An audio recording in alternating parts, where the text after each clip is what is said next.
Let me begin by saying congratulations, Fwamba. It's been a long journey, 4 years.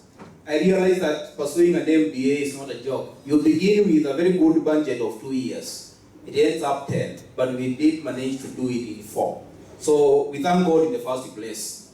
One thing I've known about Fwamba is that Fwamba has a lot of achievements, but along the way, Fwamba is also a very humble person. So it's very easy to work with Fwamba because when we used to be in class, even before I came to know him, I knew him as a very humble person. He would ask questions like me in class, despite him being ahead of me in terms of age, in terms of qualification, in terms of achievement. We would do just the same things. We would do assignments in the same groups. So with Fwamba, we have a leader. We can attest that this is somebody we can associate with. It's somebody we can describe ourselves with. It's somebody we know that if we have him ruling Nairobi or ruling anywhere, maybe he decides to buy elsewhere apart from Nairobi, you can be sure wherever he does his leadership, he does it right.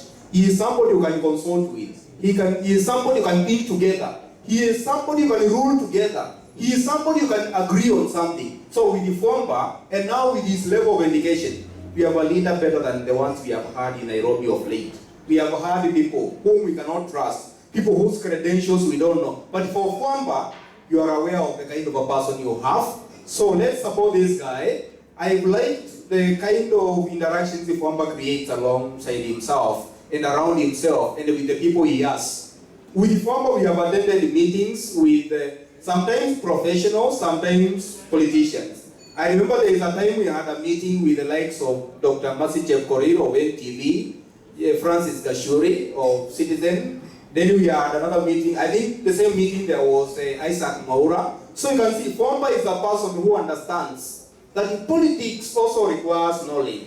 It requires professionalism. It requires intelligence. It requires a social character. It requires someone who can think together with the rest. And if that be the case, then I think with Fwamba we have somebody we can support and move together. And then it will not, Nairobi Forward will not just be a platform. It will actually be the spirit of the count. Let's support this guy in everything he does, and we will be doing the right job. And there is a possibility we'll be heading to prosperity. Thank you. Wow.